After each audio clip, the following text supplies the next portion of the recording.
This episode of the Party Loaded podcast is proudly sponsored by Audible.com.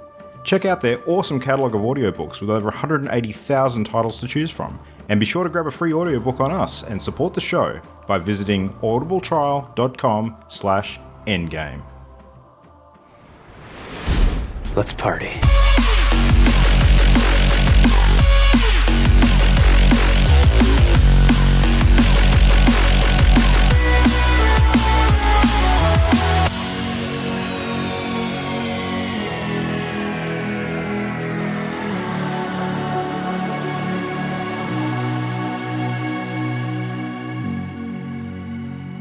Hey everybody, welcome back. It is Party Loaded. It is episode, we're going to come full circle here. It's episode 180. Yeah.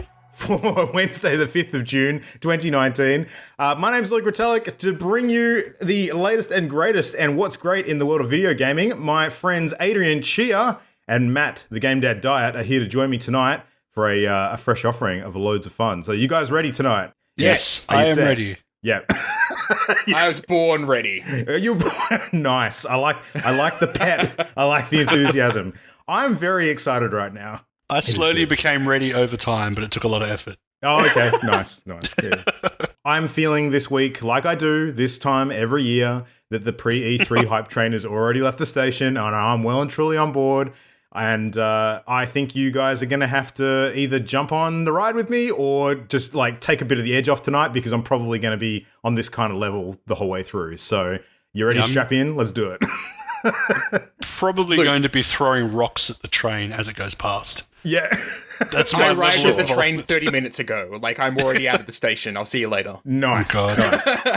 All right. Well, speaking of blasting ahead, Matt, I'm going to throw it to you for this week in gaming first. I'm going to sit down and shut the fuck up because, I think it's only right that you start talking this week before I do. So go ahead. Yeah, it is. It is. Because quite honestly, fuck you. Wow, okay. So we picked up Sea of Thieves, and Luke's played it before. I had not, so it was my first experience with Sea of Thieves, actually playing that. Mm-hmm. And I was playing with Luke and Jam, and I forget who the other person was that we were playing with. It was a friend of ours by the name of Mark, so yeah. Yes. We like, just to put some background behind this, the reason why we were playing Sea of Thieves, I kind of got stuck into everybody during the week about sort of picking it up and playing some after we had Chris on a couple of episodes ago, Chris from Control Record. Because he'd been talking a bit about Sea of Thieves, and I caught them playing some of the game on stream, and got to see some of the new content and got very interested in it. So we kind of just got the gang together and jumped in one night, and yes. So yeah, I had played solo during the beta, and I thoroughly enjoyed it. And the only reason I never actually ended up picking it up was because that was before I was in the podcast, and I didn't actually have a group of friends to play it with on PC, and I pretty much don't know anybody that plays exclusively on Xbox One or anything like that. So it was nice to go and pick it up now, and I'd been watching some YouTube videos that made it just look hilariously fun, and I'm like, I need to get in on that. It looks great. There's so much content in the game that they've added and everything. Now, But yeah, like there's so much good stuff. Like all the character customization is awesome.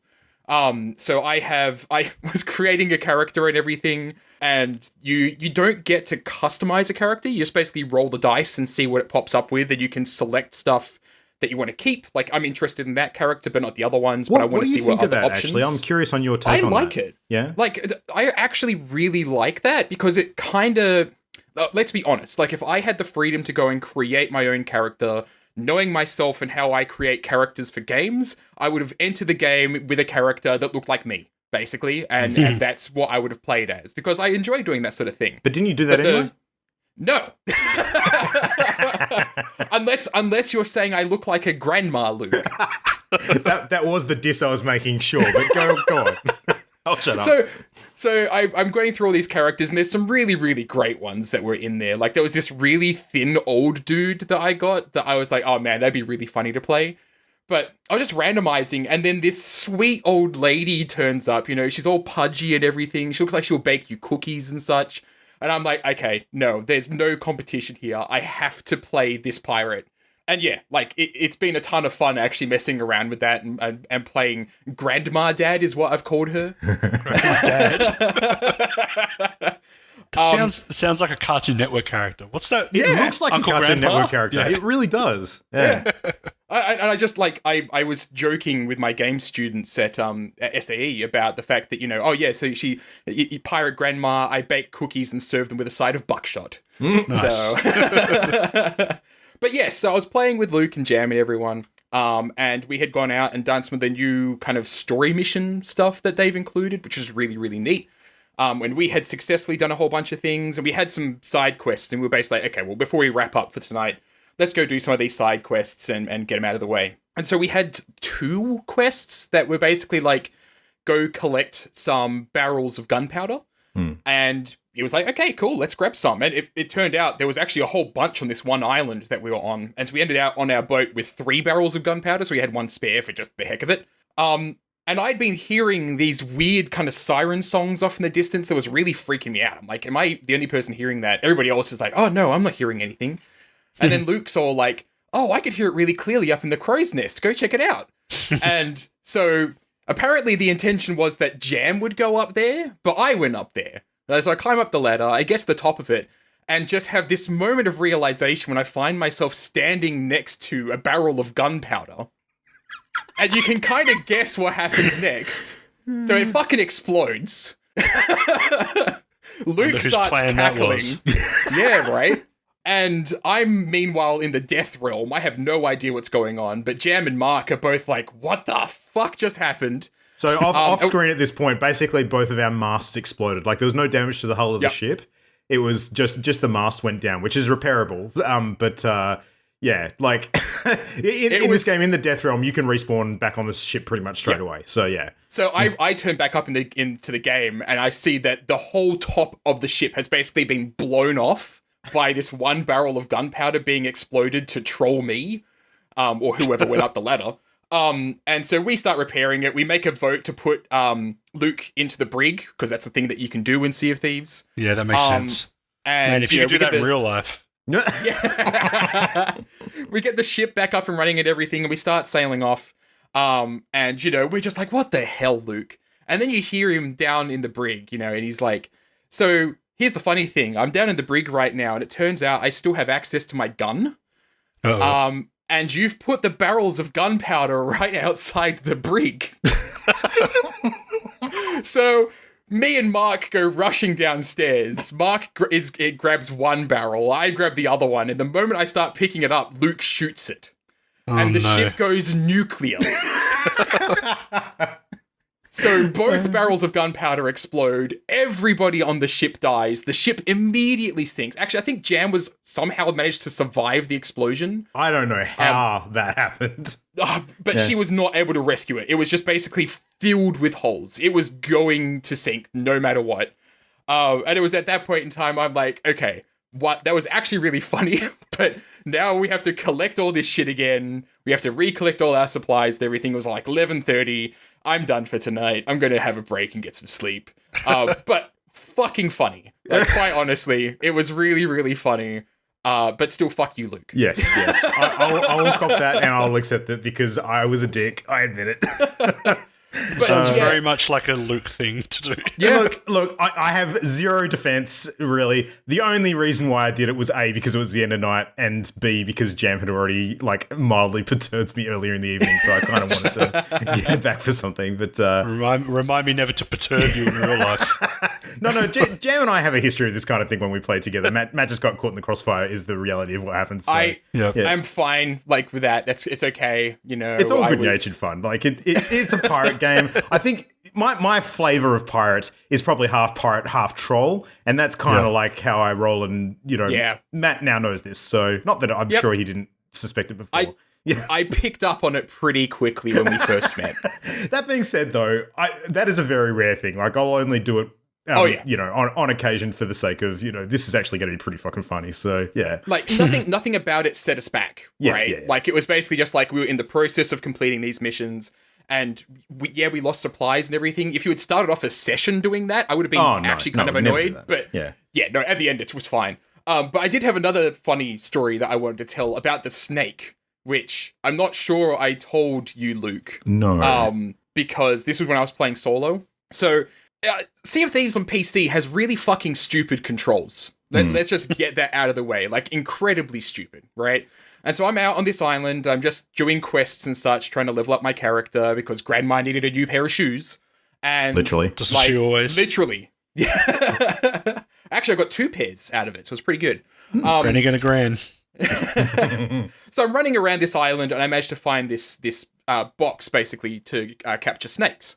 And I'm like, oh, neat, cool. So if I go and capture a snake, I can probably sell it, make some gold, put it on my ship and everything, and that I can just add that to all the gold that I'm currently getting. So I go out, grab this box, run around, because this island was covered in snakes, so I knew I was going to find one, no problem. I go over and I use the box to pick up a snake, no problem. And I start carrying it along. The snake pokes its head out the top of the box and starts biting my face off. What? They can do that while you're carrying them in the box? They can do that when you're carrying the box. Oh, shit. I had no idea. Okay. So, apparently the way you're supposed to deal with it is that snakes are better captured if you're in a group.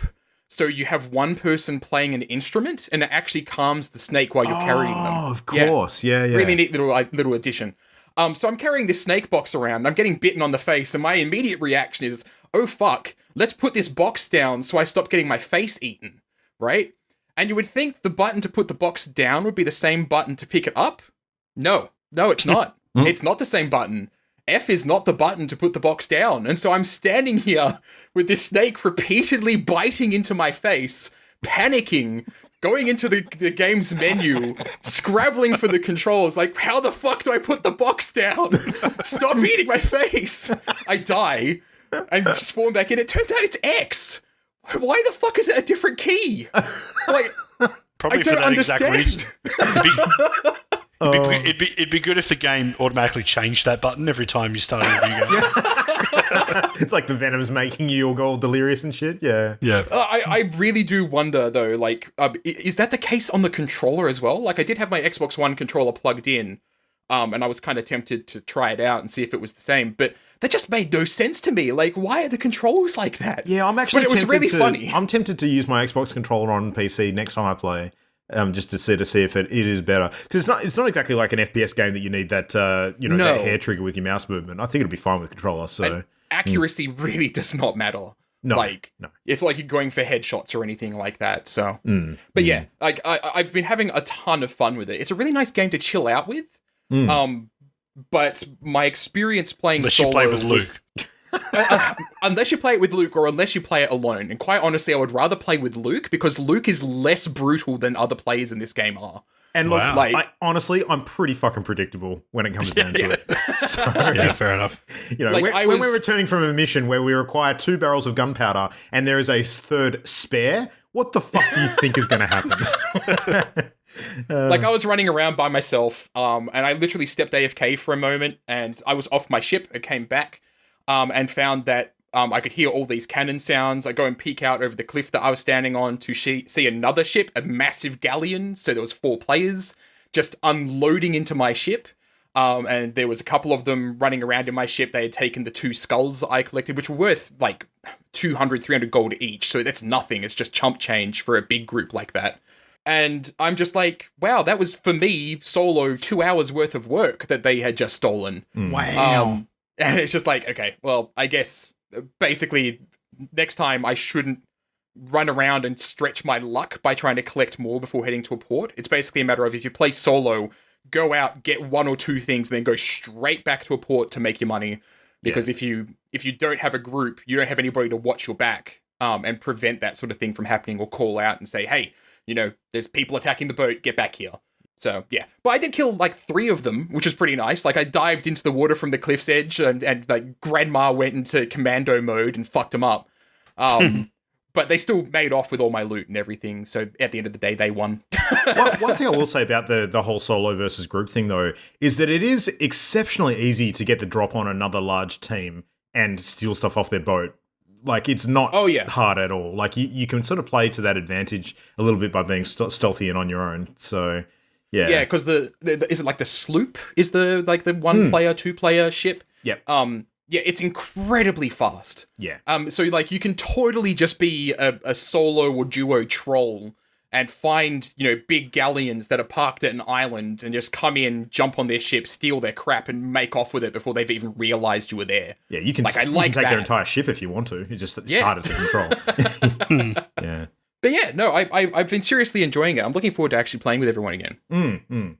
Yeah, absolutely. The thing that for me, like playing Sea of Thieves after having come back to it after about a year break, is I was absolutely jaw on the floor gobsmacked about how much content they've put in since I last played. Oh, yeah. It is fucking crazy. Like that quest that we were doing, which is like literally the first leg of a treasure hunt sort of long sort of quest in multiple stages. That was like stage 1 out of 12, I think, that we completed. And that took us, 3.5, 4 hours? So, and I was looking at the other, so that's only one quest line in there. We haven't even completed the first quest line yet. And there's as you say, there's a whole bunch more. And then there's other quests for other factions, which I don't even know how to start. Yeah. Like some of them have started from interacting with NPCs on various different trading islands, and others seem to be sort of, you find items and kick them off that way. But like the variation in what you actually do on the quest is way better than what I remember too, because Sea of Thieves on launch used to be you get cosmetics by collecting golds, and you collect gold by basically becoming like a high seas mailman. Like you run around and pick up skulls, or you pick up animals, or you pick up chests and take them back to the corresponding sort of, merchant representative, and then cash it in for gold. And that's literally all the game was. Like there was the sailing fun on top of that. There was the skeleton combat on top of that, which was, pretty rote. It wasn't, hugely detailed. It's all special. Yeah, exactly. But now, like the stuff that we had to do to complete that first leg involved like trying to find a hidden location on a map with like some vague clues, then trying to follow like a diary, which was an account of a pirate fleeing away from another vessel. So we had to kind of, through his explanation, like try and retrace his steps to find like the item that he'd dropped, and then we had to figure out a puzzle involving some glyphs, and then find our way into a secret cavern which had like another puzzle involving like the room flooding, so we're actually on a clock before we could solve it. And it was some Indiana Jones and the Last Crusade level kind of shit there. It was really cool. So yeah, I'm very, very happy with what I saw the other night. It is big changes. To be fair to the game though, like that the original state it released in, if it was a single player game where I just sail around and deliver things to people and fend off enemy NPC ships by myself, that'd be a ton of fun. Like I'd play the shit out of that. Like the game's sailing mechanics is actually really good. Yeah. And the ocean is just great. It's super relaxing to be out on. So yeah, the core gameplay there, it reminds me a lot of Destiny when it first released. And just how the core gameplay loop was freaking great, but there was not much there to see yet. But now there's a lot to see. So yeah, I have to say that like Sea of Thieves content is possibly one of the things that I'm really looking forward to in Microsoft's conference now to see if there's more stuff coming. So yeah, it'll be good to see. But you make a compelling case. It is good. I think you'd enjoy it a lot, actually, Adrian. It's the sort of game that, like our party game of the month, which we'll be discussing very, very shortly. I think it's that kind of experience when we're playing as a group. I think you'd greatly enjoy it. So it has lots of vibes to that. Like I was thinking it when I was playing it. I'm like, is this just my game at the moment? Like that kind of game. Yeah. So, yeah, totally. Yeah. And it's one of the Xbox Game Pass offerings as well. So if you do the sign up for Game Pass thing, you can basically play it for free as part of that package. And I think Game Pass is still doing the first month free, if I recall. So yes, they're doing it for $1. First month is $1. Right. There you go. So there you go, Adrian. You can play this game for a month for $1. So yeah, okay, that sounds good. That is not a terrible deal at all. Yeah. No. Cool. Anything else, Matt? Did you jump in on the new Destiny content today, or are you holding off? I played it for like an hour. And I've not even gotten through... So they have got the catch-up thing again, and they've made it part of the actual quest line to start things off, rather than like a bunch of bounties in the way that they had with Drifter. Yep, this is the new season of Opulence for those playing at home. Yes. It's just launched today, so... But I haven't actually gotten past that yet, and all the gear it's given me is like 690, but I have my character at 700, so it's not particularly interesting. Yeah. But the story stuff is neat. I've already read a whole bunch of the lore books, and I'm really looking forward to digging in deep with Callus, because it's interesting stuff. Yeah, for sure. All right, well, I'll do a very, very quick update on my Minecraft hardcore stuff because we are running long on the beginning of the show as usual. So Minecraft Mondays has been ticking along well. I jumped on and did my hardcore mode restart on Monday and ended up doing a 7-hour stream. So it was a late finish. I got kind of stuck in. So I had one very, very early death where a skeleton bowman took me out after about 20 minutes and I got frustrated and thought, nah, fuck this. Jumping in again, starting a new world, let's do this for real, and I've gotten a proper start now and actually made some really decent progress. So I'm at the point now where I have gear to protect myself. I'm not sort of likely to die from doing anything stupid. I'm well on the road to getting some enchanting going and all that sort of stuff. So I am very much looking forward to next Monday where I get to pick that up and kick off again. But in the meantime, Imogen and Jam and I have also been doing a hardcore mode multiplayer game because we discovered that is also a thing. So we jumped in and did a first run where we all died, and then we started again. We're all doing pretty well on that one too. So Minecraft Hardcore continues to be a lot of fun. So yes. Nice. But Adrian, over to you. What have you been playing this week? So I decided to try Dauntless. Oh, I was thinking about doing that this week. Yeah, so I picked it up 2 nights ago and I've played a bit of it. It's an interesting experience because having played Monster Hunter World a lot and really, really loving that game, it's impossible not to draw comparisons between the two. Totally. Which is unfortunate for Dauntless. So if you're, as a quick summary for those wondering, if you're a Monster Hunter World player and you love Monster Hunter World, you'll either like Dauntless because it's monster hunting, or you'll hate it because it's like the Diet Coke version of Monster Hunter. And that's kind of the bracket I ended up falling into. After playing it for a while and sort of getting the vibe of the game, the main feeling I get from it is that it's a really kind of cheap, quick husk that they've just sort of, spat out to capitalize on that style of game. And this is going to sound really dumb, but when I first started playing it, I was like, this looks like Fortnite. Yeah, I totally got that vibe too. Like, in a not terrible way, but the graphic style, yeah, for sure. Yeah, and I was like, why does this feel like Fortnite? And then I realized it's made by Epic Games. And I was like, oh shit, no wonder if, unless I'm wrong on that, I'm pretty sure it is. I didn't know, actually. I'll look it up while you keep talking. Yeah, I'm pretty sure it's made by Epic Games. And then I was like, oh my God, no wonder it feels like Fortnite. It's basically Fortnite Monster Hunter, which is kind of how it feels, even to the point where it has a season pass with the exact same style of tracker where you've got 2 streams where if you buy the season pass, you earn, the rewards in column A, and if you don't buy the season pass and just play it as a free-to-play game, you only get access to rewards in column B. And that's exactly how it works. It's exactly how it works in Fortnite as well. But there's just a bit of a vibe I get from the game that it's all, what's the right word? It's all concept and no world building. Yeah. So when you jump into it, it's very, very generic. Like, we're all here to defeat the monsters and save the town, but there's no world built around it. And even the fact that the entire game takes place on a series of floating islands, which when I saw that, it just kind of spoke to me as a cop-out because they don't have to build a world. It's just a bunch of floating rocks in the sky. So, and that kind of vibe bleeds through the whole game, where it's just kind of stripped right down and then monetized. I feel like, especially with the season pass. In saying that, I haven't played it long and hard enough to know whether you can earn enough through the game without dropping any cash on it. And I mean, I'm of the opinion that if you really value a game, I don't mind dropping cash on a game. Like, I've dropped a little bit of cash on Fortnite itself, which I actually enjoyed. But having played Monster Hunter World a lot and really loving it, it certainly wasn't my cup of tea jumping into it and just kind of comparing it. And it's impossible not to compare it as you're going through. So yeah, that's my time I spent with it. And in my opinion, not great. I didn't really enjoy it. So that was my foray into something new. The other game that I got back into hard was Darkest Dungeon. Oh, nice. Yep. So probably about 3 nights ago, I was like, I finished a particular Warhammer project. I was like, okay, I've got free time again now. What do I want to play? And I was like, okay, let's look back through the library. I'm like, oh yeah, Darkest Dungeon, okay. And then I looked at it and I thought, 60 hours? I don't remember playing that game for 60 hours.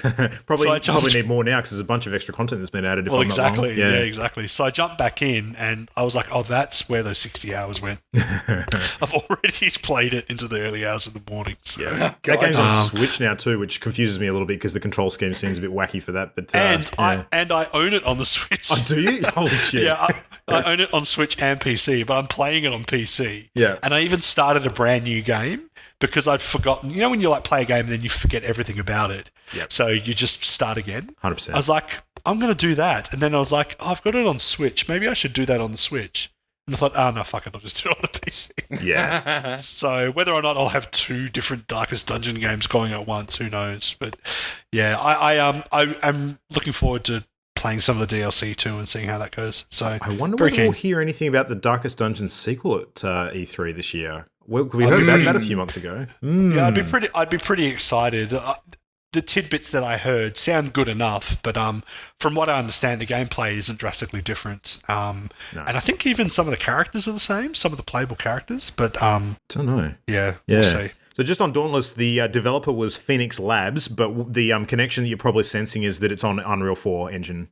So okay. That's probably why it feels quite a bit like Fortnite. The Phoenix Labs was actually formed by former Riot Games devs, by the look of it. So okay. Yeah, obviously that explained the gameplay as well. Yeah, that's exactly what I was thinking too. Yeah, I did do a bit of look into the microtransaction stuff when I was considering playing it, and the general sense that I got was that it seemed similar to Warframe in the way that a lot of the purchasable stuff is speed up mechanics as opposed to anything that drastically alters the balance. So yeah, that is true. Like from what I saw, is that there wasn't. I mean, there was a shop front, and you're right. They're mostly boosters, which is more of a Warframe kind of thing. I just feel like in a game of that style, where the whole feedback loop is hunt a monster to get the parts to make yourself look cooler and make yourself more powerful. I think the game sort of lacks a bit of artistic depth in that regard, due to the art style being very cartoony. If you're not into that artistic style, then there's nothing really else to grind for. So that, I think, is the main drawback. And it is a bit floaty as well. It's not quite... It's definitely not as sort of weighty as the movement and the fighting in Monster Hunter. Yep. Some of the weapons do... When you do get into combat, there is a good heft to the fighting mechanics. But when you're generally traversing, you're definitely way more fluid and way faster than you are in Monster Hunter, which is not necessarily good or bad. It's just different. I'll tell you the other thing that appealed to me and why I was looking at it as well. A good friend of ours, Simo, was actually bending my ear about it during the week, and one of the big selling points that he was imparting to me was the fact that it is one of the very few true cross-platform games where, like, you jump into a fight, you can actually see what platforms the other players are playing on, and it seems to be very common to actually be involved in a single instance with PC, Xbox, and PlayStation players all mixed in together. So that's super neat. Yeah, that's really cool. Yeah. Yeah, you're right. That is true, and that is certainly a feather in its cap. I don't see any downside to that. Yeah. Yeah. Super cool. All right, well, if we're all done on games played this week, let's take a brief jump into the news. Now it's time to hear some gaming news. Time for some gaming news. So, in the news this week, we've got a whole bunch of E3 leaks. I fucking love this leaky shit. It's just, it's the best. It's really cool. Yeah. So a lot of this stuff, so I'll get to the Destiny 2 one in a bit, because that's not necessarily an E3 leak so much as it is just timed really well. I reckon we can count all this stuff as E3, because if they're not actually releasing this stuff at the event, they're riding the wave. And I have some theories about that. But so Watch Dogs Legion leaked via Amazon. I'm going to go ahead and correct pretty much every single media outlet article I've read about it, where they say it's going to let you play as any NPC in the game. Well, if you're playing as an NPC now, it's no longer an NPC, is it? So, well, it depends, because if it's like Mission Impossible style sort of, face replication technology, where you are taking on the appearance and mannerisms of those NPCs while leaving those NPCs themselves intact in the game world, then it's still technically accurate. So the thing that I've heard is that basically it's got a mechanic where you can recruit NPCs in the world into the faction. Which kind of reminds me of State of Decay and how you can go around and actually recruit other zombie survivors to join you, and then they have their own unique stats and everything. And that's the key point here, is that NPCs have their own unique stats. So there'll be some people that you will want to recruit because they might be especially good at hacking, but they're not in your group yet or anything like that. But yeah, so it takes place in post-Brexit UK, because that's topical at the moment. Yep. Is it though? who actually gives a shit? Well, I mean, Ubisoft's this fantastic company that claims that the games that they produce are not highly politically charged story games. But, yeah. We decided to set this in post-Brexit UK, which is a dystopia, not politically motivated. Of course. Yeah. No, I'm really interested. I love Watch Dogs. Like, I actually really enjoyed the first one. I thought you were about to say I love Brexit. No. I'm a bit divided on it personally. Yeah. But yeah, so there was that that leaked, and then there was the Destiny 2 expansion. So if you prefer your Destiny stuff unspoiled, you might want to cover your ears for like a couple of seconds. But yeah, so they dug into the code for the most recent Destiny DLC that just came out, Systems.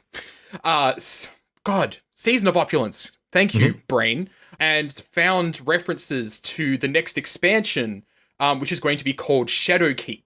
And it takes place back on the moon. And it's all about this resurgence of Hive coming back onto the moon. So it seems like kind of a return to roots, in that, the moon was the first place that we visited in Destiny 1 after we left Earth. So that's pretty neat. But I fully expect that we'll hear more details about that on June 6th. And then I suspect that what we get on June 6th when Bungie goes and teases it will not be a lot of details, and they'll be showing off that expansion at E3. They won't talk about Destiny 3 at E3. That's my theory right now. Yeah.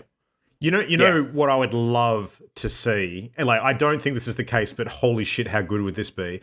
Because that information was effectively data mined from a screen that apparently is in the game update, which it will sort of be revealed in game when the time comes, as kind of like an ad for the next thing. Now, how fucking great would it be if Bungie deliberately, knowing that things are going to be data mined out of their game updates, put that in as a massive red herring and it's not actually real? Oh. Yep. Okay, so this is a total sidetrack, but I love it. They have done that before. Have right? they? Ooh. Yes. So you can data mine the lore books, and that's normally how the lore entries actually get out onto the internet. Right. And they have actually hidden stuff into the data mined code around the lore book entries that breaks the fourth wall. Ooh. Where these AI, I think it was like an AI character that basically broke the fourth wall and said to the Guardian, you're not supposed to be reading this yet, but since you're here, and they rattle off some stuff for the people that were data mining. So I wouldn't be surprised in the slightest if this was potentially intentional. That's amazing. Like, if they can pull that off, I will, so much respect for Bungie if that's the case. Holy crap. I would not put Bungie past it. Like, they love their alternate reality games. And this whole season, the whole season of Opulence is all themed around treasure hunts and mysteries and working stuff out. Like, in fact, so people have noticed in the game that in every single Hive-themed strike, there's all these crystals that have suddenly turned up. Mm-hmm. And that seems rather appropriate given that Shadowkeep is a Hive-themed expansion pack. But nobody's worked out what the crystals are for yet or how to actually damage them. They're all immune. So there's some greater mystery. It's meth. Yep, it's meth. Yep. But Bungie is super awesome. I'm super excited about that shit. Yeah. And this is Bungie Unchained as well. So, very cool. All right, well, on the very cool bandwagon, leading a bit more into E3 or pre-E3 sort of hype announcements, we were wondering what the heck Google was going to be doing when it came to E3 this year, whether they were going to be doing a press conference or doing any sort of thing at the show. And it seems that yes and no, they are actually going to be riding the wave this week and doing a big announcement of sorts. But they're going to be doing it just beforehand, similar to what Bungie have said they're going to do on June 6th to reveal sort of more about the future of Destiny 2. Google are going to be doing a similar information drop on June 6th, which by the time this episode goes live will have taken place. So you'll be able to look back on this and say, hey, these guys were talking about the thing that I now know about. And what you're going to know about is they're going to be apparently revealing some stuff about the games, the price, and the launch details for Google Stadia. And it looks like it's going to be a presentation called Stadia Connect, which is going to air on YouTube on Thursday this week. So that will probably be Friday for us, given the time differences and stuff. So they basically teased a line that said some news can't wait for E3. So yeah, Right. I wonder whether this is Stadia trying to get the drop on anything that Microsoft's going to potentially be announcing to Maybe take control of the news cycle just prior to that. So I stand by my prediction that Microsoft's going to announce a console. They'll not release this year, but they'll announce it, and I wouldn't be surprised. I mean, you heard the news about the fact that Apple is now supporting the PlayStation 4 controller. yeah, not on everything though. They're not supporting it on the new iPads because apparently they've actually split off their iOS software to have like iPad separate software compared to their phone stuff. But yeah, But that feels like setting up for something as well, right? It's absolutely supporting their Apple Arcade stuff that they revealed earlier in the year. Yeah, for sure. But how big that gets is anyone's guess at this point. If anyone was going to challenge Google and Microsoft in this race, Apple probably has a shot at it, despite their long-standing history of not necessarily having a super big focus on games. But given the global decline of hardware sales, especially with the latest iPhone, I wouldn't be surprised if they're trying to put a few more chips into the bucket for software as opposed to their devices. So yeah, we'll see. I'm super the most exciting thing about E3 this year is the fact that I fully expect Microsoft to just go fucking nuts, and all signs seem to be pointing to that, and I'm super excited for it. Yep. Well, you want to get nuts? Let's get nuts. Let's cap off the nuts by chatting about something that we spoke a little bit about last week.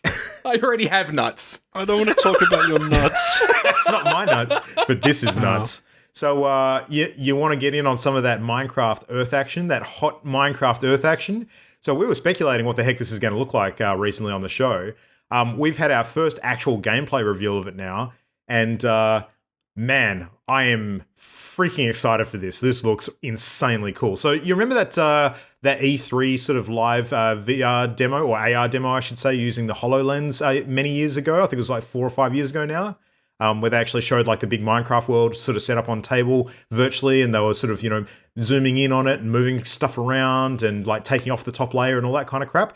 It looks like that's what they're gunning for via your phone. So yeah, with full working redstone mechanics, full building functionality on heaps of different angles. You can actually change the perspective and sort of, take stuff that's built in the real world and stick it in like a temporary frame so you can get it at different angles.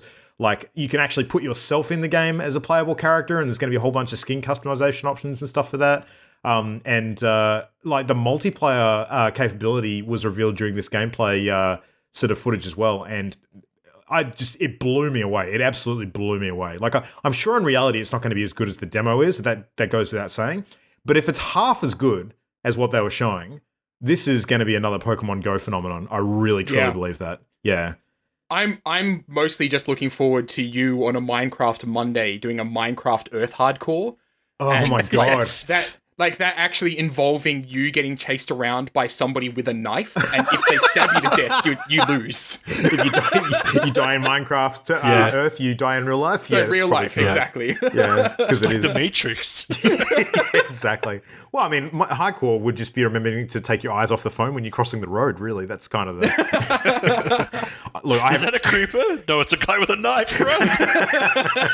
I have no doubt that we're going to see a bunch of news articles and things with people having, accidents again, just doing dumb shit on phones. But yeah, if anything, I think one of the things that this game has in its favor compared to Pokemon Go is that it seems like the kind of game that you actually want to pause and stand in one place so you can kind of interact with the environment and build stuff, as opposed to like constantly being on the move while you're playing it. So yeah, that might help a little bit with the safety issues, but yeah, I don't know. It's one of those things. People are going to do dumb shit on phones regardless anyway. I don't think this game's going to change that fact. So The main thing that's going to happen is there's going to be so many penises everywhere. People are going to build so many penises. How have we not talked about this already? oh, we did. We did. Yeah. It's kind of hard to avoid bidding. All right, so that's super exciting. But the other thing that I wanted to just briefly touch on, we had some Division 2 news during the week. So the raid went live recently, of course. We haven't had a whole bunch more stuff since then, but they've finally revealed more information on the upcoming new specialization that they're adding to the game. So this is going to be in addition to the existing 3 specializations, which have the sort of specialist weapons. So currently we've got the grenade launcher, the crossbow with the explosive bolts, and the sniper rifle. And they're basically adding a new specialization, which is a fucking minigunner. So, but the cool thing about what they're doing with this one is that apparently if you actually play as the minigunner, there's going to be some restrictions on what you can do, and you won't be able to actually sort of roll and take cover in the same way that other specializations do. This will actually prevent you from doing that at the cost, as a cost, with the bonus of additional armor that apparently can be granted. And I think that that's actually going to stack depending on different things that you're interacting with in the game world. So the idea is you basically become a walking tank instead of like a highly agile sort of gunfighter. So you're right in the guts of it and just spraying down an area. So this seems like the sort of specialization that'll work really well in teams, because you kind of will work great with support from other types of gunners. But the other cool thing about this one too is that the specialist grenade that is going to work with this combo is actually a riot foam grenade. So you'll literally be able to throw riot foam stuff at dudes to lock them in place and then just drill them down with a minigun. So yeah, that sounds really cool. I like the idea of that. It's not just a weapon; it's a whole skill tree that'll kind of work to support that nature of play. So yeah, Division 2. Fucking great game. Nice. Yeah, very, very cool. And Adrian, tell us about some fun dancing stuff. Yeah, so anyone who's familiar with the game Crypt the Necrodancer might be excited by this. Hell yeah. So it's one of those kind of random left field ideas, kind of like Mario and Rabbids, where like when it was first announced, people were like, what? Like, is that a real thing? And it's basically a Zelda Crypt the Necrodancer crossover called Cadence of Hyrule. And I must admit, as a fan of Crypt the Necrodancer, it looks really good. So for those who don't know, Crypt the Necrodancer is sort of a roguelite rhythm game where you basically navigate a top-down dungeon, collect loot, unlock new weapons, etc.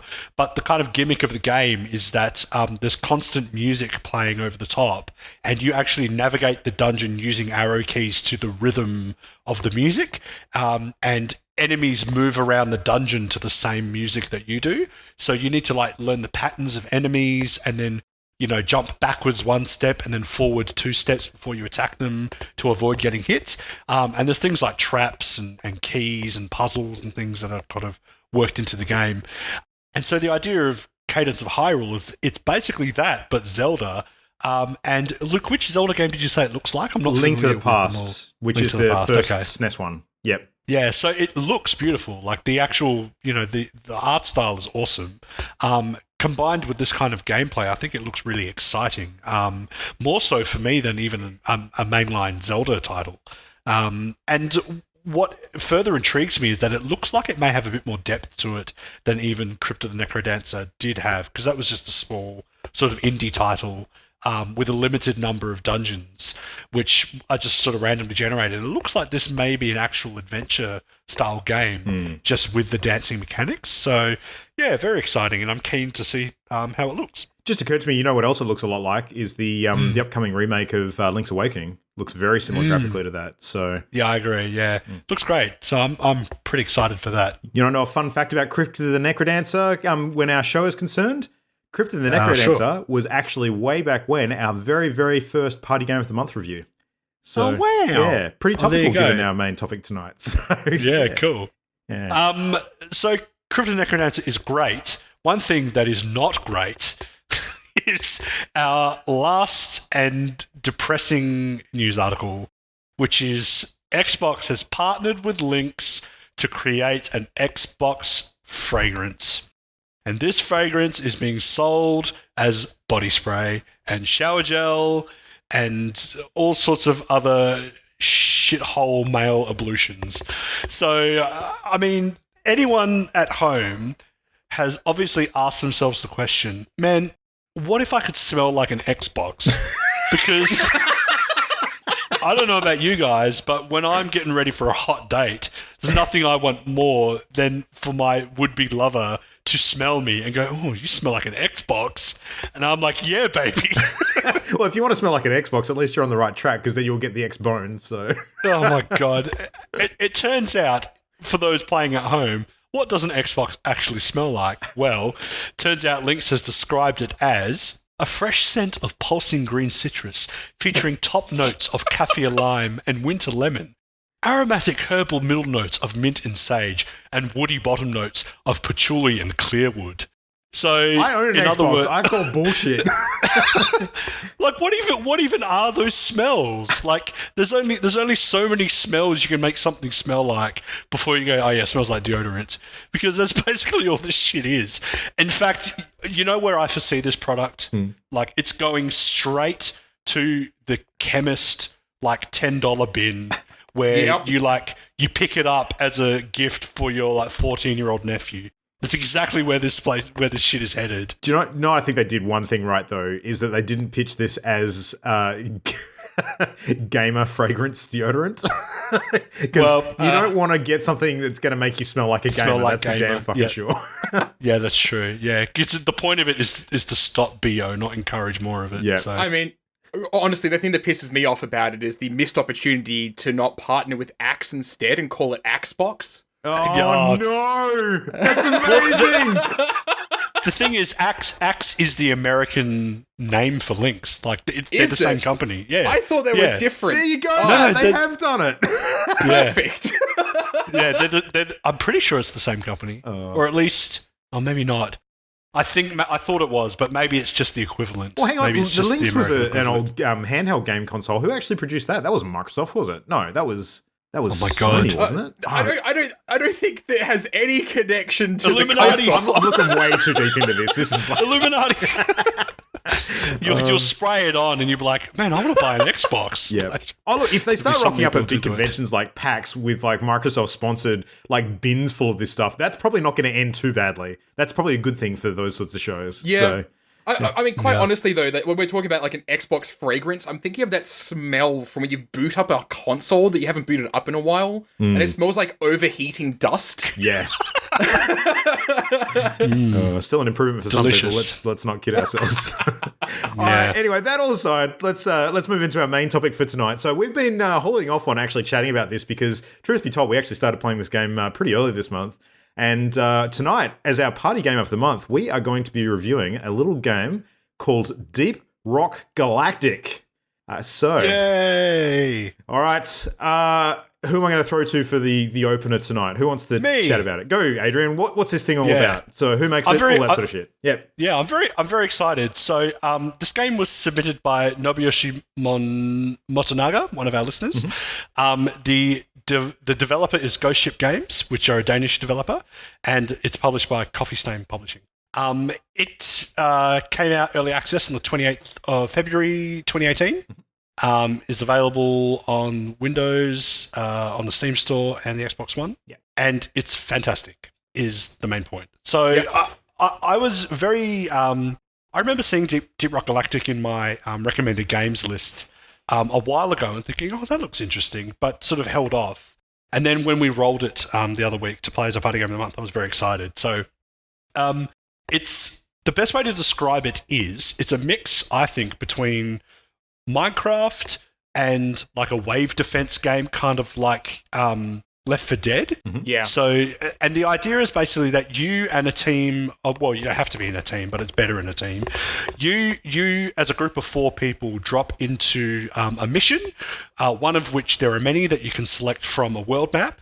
And when you drop into that mission, it's a huge sort of underground cavern with multiple tunnels and twisting pathways and a lot of verticality to it. And within each of these missions, you have a set objective.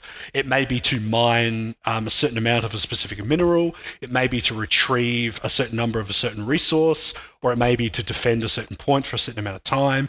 And you and your 3 buddies go about doing that. Up to 3 buddies. Yeah. Up to 3 buddies, yeah. The kicker is that each of you is... you're all dwarves for a start, and more to the point, space dwarves, which are on part of like a mining company. And each of the people in your party is a different class, which has a different skill set. But no individual class possesses all the tools that make the dungeon perfectly traversable. So you need to rely on each other's abilities to sort of get around. An example of that might be one class might have a zip line that they can shoot across, a huge crater that you wouldn't normally be able to get across. Another class can make platforms that you can jump over. Another one can drill through solid rock much faster than the others. And by combining your abilities and your tools, you can more easily achieve your objective. The final element of the game, which is sort of Left 4 Dead-y, is that there are waves of alien bugs that will attack you while you're doing your mission. And these alien bugs are either randomly sort of coming down on you from any angle at any given time, or you can inadvertently or randomly trigger a wave of these bugs, and then you'll have to fight off like a huge mob of them at one time.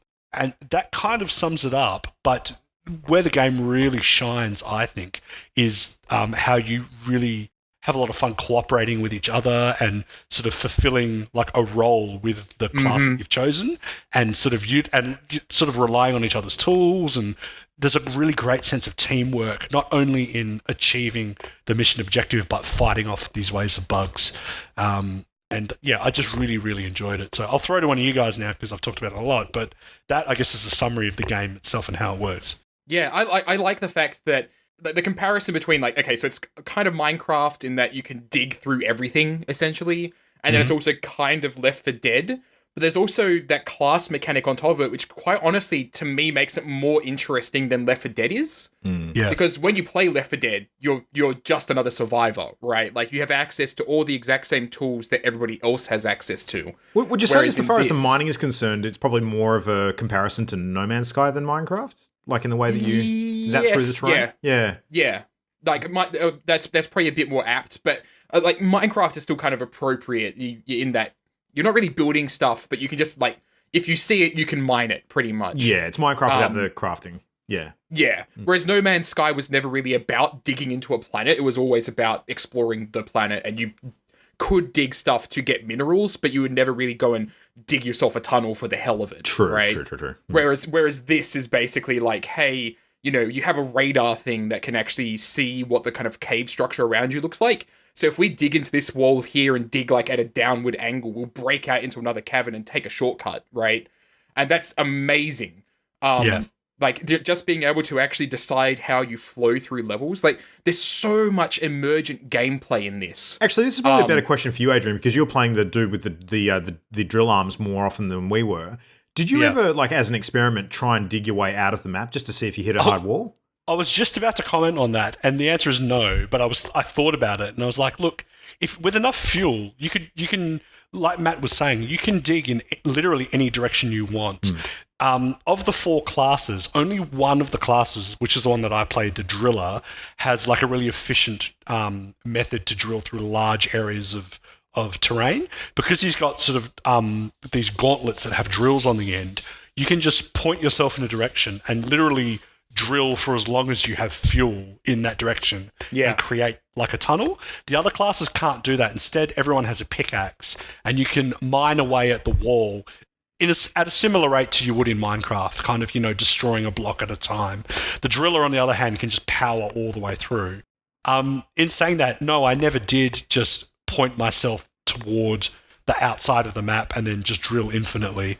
I would imagine you would eventually hit a substance that you can't drill through, because those do exist. Like, I did bump into occasionally a surface that it just wouldn't interact with, right? And I couldn't move forward. So perhaps. But yeah, like, this game I've had on my Steam list for a while, and I never purchased it because I'm always fairly wary of early access games. Yeah. But quite honestly, this game shouldn't be in early access anymore. Like, not because, like, come on, guys, why are you still in early access? But because, like, you've good. put too much work into it already, right? Like, where's the point at which it's now out of early access? And you're talking about this is our post-release plan, right? Like, I went and checked out their website because I know while we were playing, Adrian, you'd commented on the voice acting being a little bit weird. And I wanted to know, like, where the developers were based. And you had kind of predicted, they're probably European. Yes, they're Danish. Makes total sense for Space Wolves. Absolutely. Yeah, it does.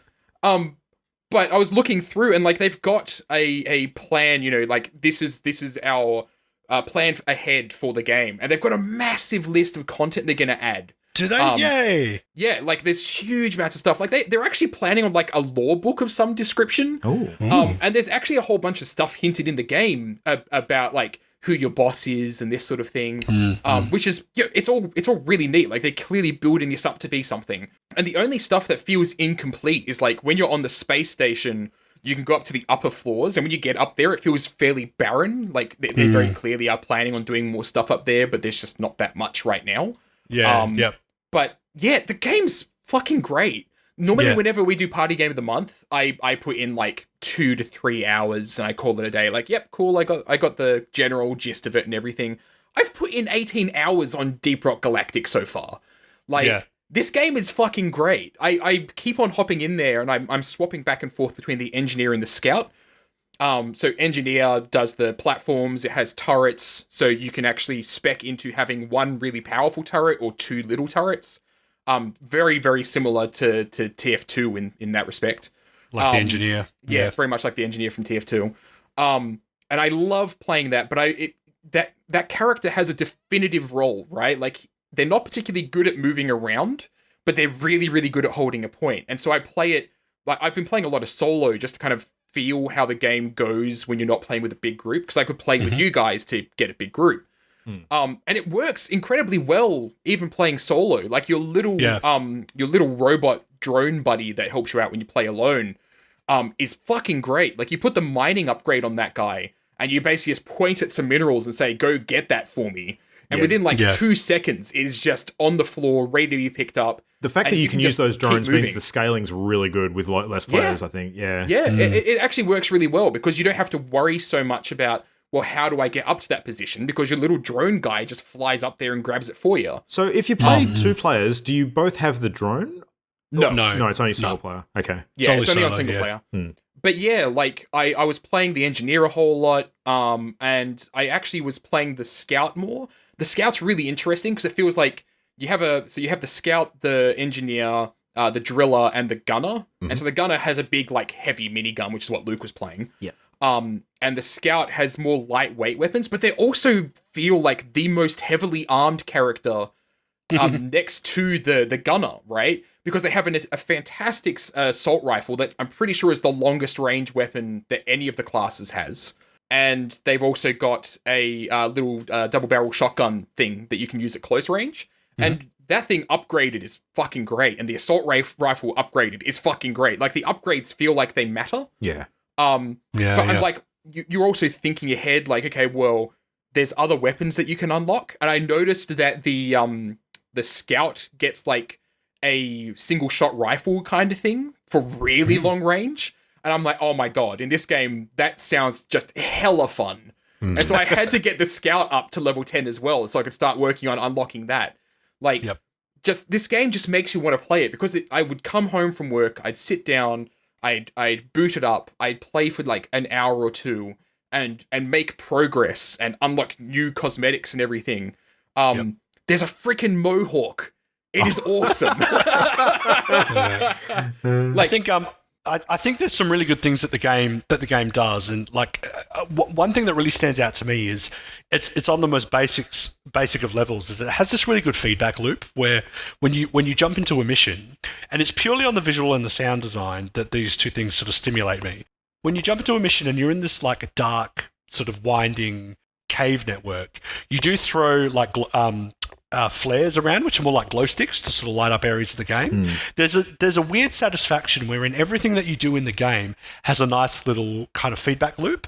So when you throw a flare and you light up a dark area, it's an instant kind of warm, like happy feeling, because that area that you had, like, it's pitch black, you throw a flare into it and now you can see like a full area around where you are, and it lights up all sorts of like sparkly gemstones and things like that. That's a good point. So you've already got a feedback loop while exploring. You've then got the feedback loop, which is akin to popping blocks in Minecraft. So in Minecraft, one thing that makes it so appealing is every time you smash a block, you get like a nice little kind of pop noise. So the sound design is really good because every time you shoot something or hit something, you get a nice little bit of audio feedback. And then the last part that I found really appealing is that a lot of the collectibles in the game that you need to harness in regards to completing missions or picking up to sort of replenish your supplies, all the gemstones, like it feels like playing Candy Crush or something like that, where when you look around this like brown cavern, and on the wall you see like this huge deposit of glowing, sparkling red gemstones, you're just drawn towards it. Yeah. And like hacking into it and mining it out of the wall is super satisfying. Like there's something about like the twinkling, jingling noise it makes as you pick it up, and the, sort of like the glass like shattering that it makes as you mine it. Like I as a person who plays games, am guilty of rarely ever paying attention to the sound design, but in this particular game, it really sort of grabbed me just because of how much of what you interact with gives you like a really awesome kind of bit of feedback. Visually and audibly, I find the game really satisfying, which goes a long way to keeping me engaged. And those voice lines. Got that feeling. Rock and stone! Rock and stone! Rock and stone! It's funny. Yeah, for those who don't know, there is one emote in the game, which is where you raise your pick in the air, and usually, like, there's only like two options. One of them is your character will yell "Rock and stone, brother."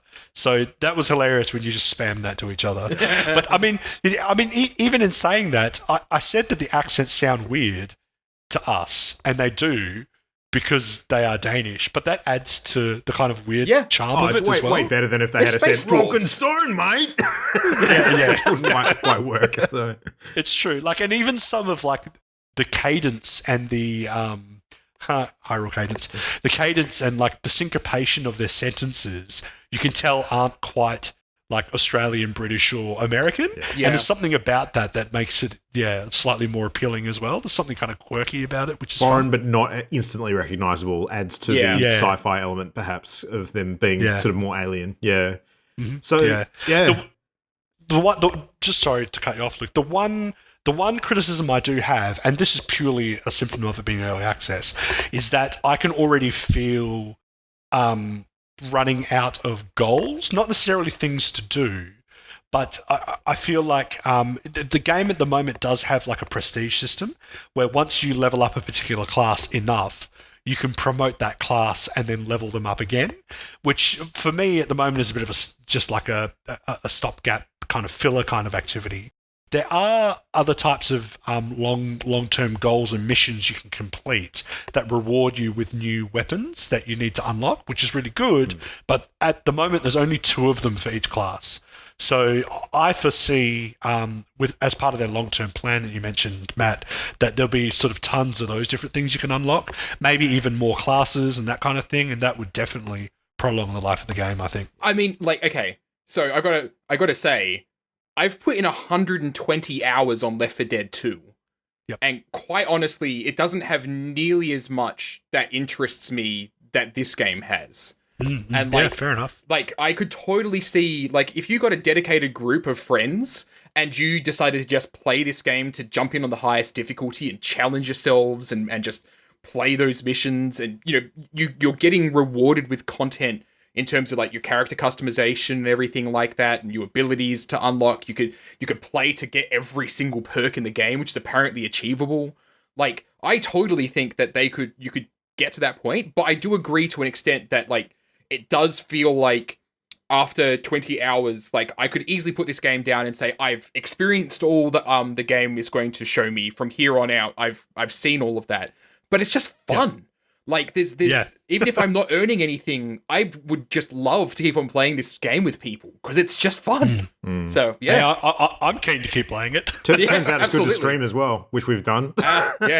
So, twitch.tv/partyloaded. Go check out those VODs. They're up there, ready to watch. So. Yeah. I think one of the best things about the game, and this is kind of links back to what you were talking about with Sea of Thieves, Luke, and your experience in sort of kamikazing your boat with all your friends on it. The best part of this game, and it's something that I sorely miss and want more of, is the sort of unforgettable narrative moments that the game creates. Oh, we had a few of those. Yeah, and those are those things that are really special about multiplayer gaming, and I think this game really epitomizes that, because you've got ideally four, we played with three, because in our experience you've got three people, all with different skills, all with different abilities. It means that there's a really good recipe there for unique interactions between characters and the environment in the game itself. Yeah. So, and because there's so many layers to what your goals are, you're trying to achieve your objective, you're trying to survive, you're trying to fight off waves of bugs, you're trying to upgrade your own equipment. There's a really great sense of discovery and sort of triumph and victory in achieving those goals. And I think the smartest thing they did was allowing you to up the difficulty of those missions. Yeah. Because, challenging yourself and then creating, and I remember one of the best testaments to the game that we had was we played right through to really late in the evening, the three of us one night, and there was one mission that we failed something like 4 times in a row. I think it was 3. We got it on the 3rd time. Was it 3? Yeah. We just kept going back in because we wanted to crack it. And we knew it was getting late, but we did it anyway. It got progressively harder too, because we actually spawned into different environments. And the one that we actually managed to beat it on, we were spawned into a slime cavern, so we had to deal with this sticky slime that was actually slowing down our movement as well. It was so bad. Yeah. Yeah. And just like Dark Souls, there was never a point when we failed those missions where we blamed anyone but ourselves. Yeah. Mm-hmm. Like, every time we failed, we were like, oh, I know exactly what I did wrong. I know exactly what we should do next time. This is how we should approach it this way. And that is really fun and rewarding, which I think is one of the strengths of the game, is that if you do a little bit of planning and you sort of do a bit of collaboration with your mates and, barring a little bit of bad luck, you can plan for a victory, which I think is really great. Yeah. I'm not even going to joke in that this game is not as fantastic as it is, because it is friggin' great. Like, in the scale of Party Game of the Month reviews that we've done in the past, this is right up with the top tier for me. Absolutely. Yeah. It is fucking great. But like everything you guys have said, I completely agree with. I think that Adrian, you had a really eloquent way of explaining the feedback loop stuff. I thought that was really good. That adds to the replayability a lot. There's a lot of variation in the environments that you spawn into and the different it is definitely procedurally generated uniqueness with every time that you go down there. Like, there's no map repeated, and caverns are often vastly different to the last one that you've just been in. Like, they twist and whirl around in different ways, and the things that you're actually trying to find changes every time you go down. Like, it's not always you're trying to go down there and find like a particular mineral. Like, sometimes you might have to go down and find some machinery you have to repair. Sometimes you go down and you have to collect like a series of relics. We did a couple of boss fight ones as well, which were really, really cool.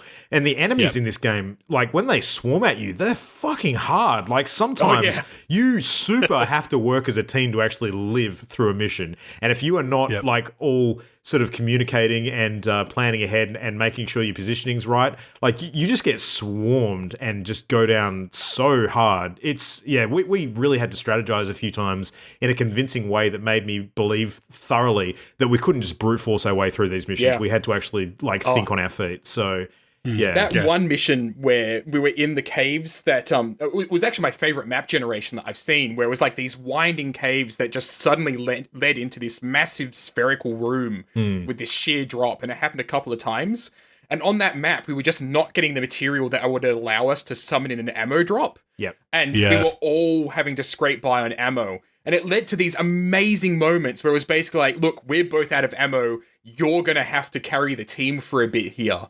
And that just makes for some incredible moments where, like, you manage to actually beat a group with, some of you are just using your pickaxes, or one of you's, I'm down to my last couple of rounds, and it's just amazing. And then you come around the corner, you see that material, so you can get more ammo. I was going to say special mention to Adrian's hero of the night moment, where on that mission that we tried our third attempt to beat, like, Matt and I both went down after running out of ammo and getting swarmed, and Adrian's the only one still left alive, and he's got 40 seconds on the clock before the mission sort of timer finishes, and he can jump on the exit ship to get out, and he is just running like a maniac to try and avoid this swarm of monsters on his tail at every turn. And you took some wrong turns and ran into dead ends and just quickly doubled back and jumped over the heads of these things that were swarming at your feet. It was the stuff of legends. It was amazing. It was so good. Yeah.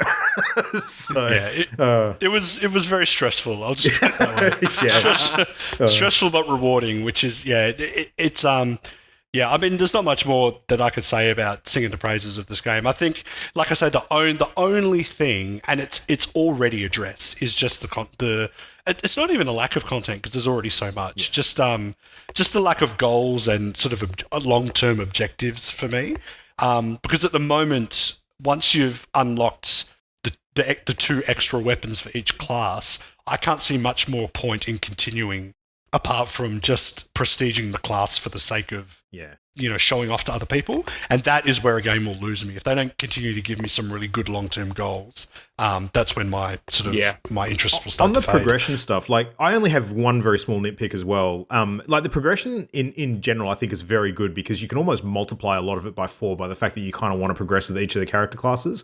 But you're upgrading abilities that are native to your dwarf itself, and then on top of that, you're upgrading all of your gear, which requires these resources that sometimes you have to go to specific maps to actually get enough of a particular resource to sort of buy the upgrades. And then on top of all that, you've got your cosmetics and things as well.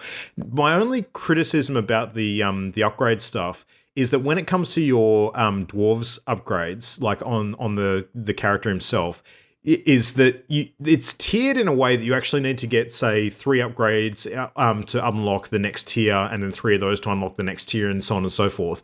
It takes a while to do. I don't think the fact that it takes quite a while to grind through is a bad thing, because that actually means that the content in the game lasts for longer, and it does feel rewarding when you're pushing towards them. My only complaint would be that you don't get to equip enough of them. So I think you spend a lot of time unlocking upgrades for the sake of allowing you to unlock something further on, rather than because you'll actually ever get to use them, because you can only equip like a very small number of them at any one time. So, and I understand that kind of limits like some of the OP combos that you could possibly do, but I would like to be able to use more of the stuff that I work towards unlocking is kind of my point. So I would actually expand upon that a little bit with like, so this is such a tiny nitpick, but like I've played so much of this game now that I can actually do that. But like in terms of the perk system and the way that you upgrade that stuff and everything, like, is it really that exciting to go and upgrade your, so I have a damage reduction when I'm falling, and now I'm going to get the next tier of the falling damage reduction. I get an extra %. Sweet. Yeah. Like 1% more. It's not exciting. Like that's not really that great. And that kind of is reflected in some of the weapons and tools that you have as well. Like, I totally agree. Like, as the engineer, the platform gun I has a fire rate upgrade, which is like, why would I want that? Like, this isn't doing damage or anything like that. I don't want to shoot platforms fast. I want to shoot platforms accurately. So like there's some upgrades in the game that don't feel really well thought out, but it's early access. So, hopefully they come up with some more interesting stuff. All that stuff aside, who cares? It's a great game. It's so fucking good. I think we can just leave it there. Like, we all agree, it's a freaking awesome game. So, yeah. Quite literally, why are you still listening? Fuck off, go buy it. Yeah, go buy it, go play it. I will say right now, I enjoyed it so much, I actually purchased the supporter upgrade just because it was like, look, these guys have made an amazing game. Yeah. They deserve my extra cash. Yeah. So, absolutely. And if you were in doubt about how good this game is and how it looks and feels, then go and watch the clips of us playing, and you will be convinced for sure. So, all right, so let's jump into selecting our next party game of the month. So we've got to select the post E3 party game. So we have our table ready to roll up on. Gentlemen, who's got the random number generator tonight? Anyone got one handy? I have some dice. All right. Rock and roll. All right, so grab that, and basically we're selecting a random game from a list of submitted games from our listeners. And to do that, all you got to do is send in a game suggestion to us via all the usual means. So you can tweet at us at Party Loaded Show on Facebook, just search for Party Loaded, or you can actually send it via email, mail@partyloaded.com. General guidelines, pretty straightforward. We basically want you to suggest games that have actually been released, so nothing that's coming soon. Anything early access is fine, but it needs to actually be out so we can get hold of it. It needs to be not a console exclusive, so we're ideally looking for things that can be played on PC, mobile, mobile or on multiple platforms. We all have PCs. We all might not have an Xbox, for instance. So things that we have some options with would be great. Got to be digitally available, though, because we don't want to actually walk into physical game stores, because who does that anymore? But yeah, maximum Australian dollars of 40. Now, I will point out that Deep Rock Galactic was very slightly over that, but we passed it through because of two reasons. A, because we're all excited to play it, and because B, it was actually on sale anyway, so I think we managed to skirt and get it cheaper. So, and it was like $2 more than the it was. the amount It was that we pretty said. close, so we kind of gave it a pass. Yeah, but yeah, $40, and we're not something we can only we only need to play a couple of hours to get a good impression of. So nothing that's going to be like an 80-hour spanning RPG would be preferable. So yeah, but yeah, send all your suggestions in to those places. And Matt, roll us up a number. What do we got? All right, here you go. That is. Hang on, I'm looking at the thing. It is They Are Billions. Oh, Which is what Dale submitted. Excellent. All right, so this is a wave-based zombie real-time strategy game that I will. Full disclosure, I have actually played a little bit of this game. And I'm very excited to jump back in and play more of it, because I will tell you right now, it is fucking good. So, yeah. Cool. I don't know if it's multiplayer, though. I think it might still be single player. It was in really early access when I first played. And I think a lot of content's been added since then. So I think I'll probably get a pretty new experience anyway. So, but yeah, that's exciting. I think you guys will like this one. I really do. Hooray. Yeah. Cool. All right. So They Are Billions. We will be reviewing at the next Party Game of the Month episode, which is always the first episode of the month. But that's it. That's a show. We're going to wrap things up here because, as it happens, in about 60 seconds, we've got a Pokemon Direct to go and watch. So we'll wrap things up now. But yeah, gents, we got loads of things to be excited about over the next week. I'm not going to ask what you're all playing, because our next show is going to be the E3 Spectacular, and we're all going to be watching a ton of cool new game reveals and releases and getting super fucking excited. So look, just quickly from each of you, what's the one thing you're most excited about over the next week, if there's a particular thing you're looking forward to? So Adrian, what about you? Darkest Dungeon 2. I want to know more about it. All right. Matt, what about you? I am I'm tossing up between Destiny and updates about what's going on with that, and the fact that it was announced that Halo Infinite gameplay is going to be at E3. Ooh. I'm super excited about that. That's cool. Well, for me, it's pretty much Doom Immortal. Just plug it into my veins. Let's fucking... Doom Eternal, I should say. Doom Immortal. Fuck, I can't even get the name right. God damn it. Doom Eternal. All right. So I have the shirt before the game's even been released. I'm super hyped for that. Awesome. Yeah. All right. Well, anyway, that's for next week. Thank you very much for listening, everybody. Make sure you check out all of our stuff at the usual places. You know how to get a hold of us. All our YouTube content's at Channel Endgame on YouTube, youtube.com/Channel Endgame, twitch.tv/partyloaded. And yeah, enjoy. We will be back again to chat about everything fun and great in the world of video games and all the fresh new hotness from E3 next week. Thank you for listening. Until then, good night. Good night. Bye-bye. The Party Loaded podcast is a Channel Endgame production. For this and more great gaming content, bookmark channelendgame.com.